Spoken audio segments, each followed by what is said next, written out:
My greatest concern is that when leaders are in opposition, they say all the things that appeal to the citizens. And as we have seen, our current government, which started quite well 15 years ago, we lose the trend of 25 years ago. I was cutting out the first 10.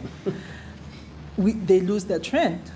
So what is it that can give us assurance that if you take the leadership of this country, you will lay the foundation that sustains peace and democracy in our country? Well, three things. One is that it has something to do with the leader themselves.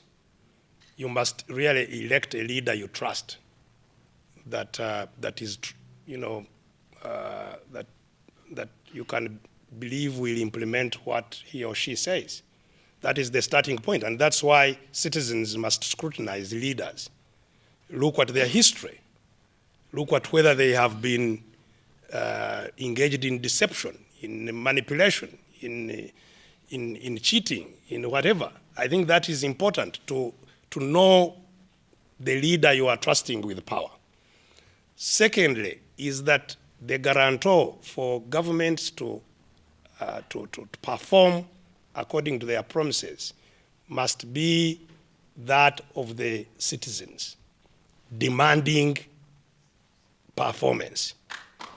In other words, and that is why I have been emphasizing this whole idea of empowering our citizens to demand, to be the ones demanding that the government performs, or if it doesn't perform, it is thrown out. That every government knows that people are watching it, and if they are not performing, people are up in arms and asserting themselves. Somebody will be saying, you are in the business of saying Mr. Museveni today is in the business of doing. It's very different. I mean, how would you do it to make sure you empower them? Because it's easy to say. Yeah, well, first of all, as I've said, in our own agenda, it all starts with the will, and that's where the trust in the leader is.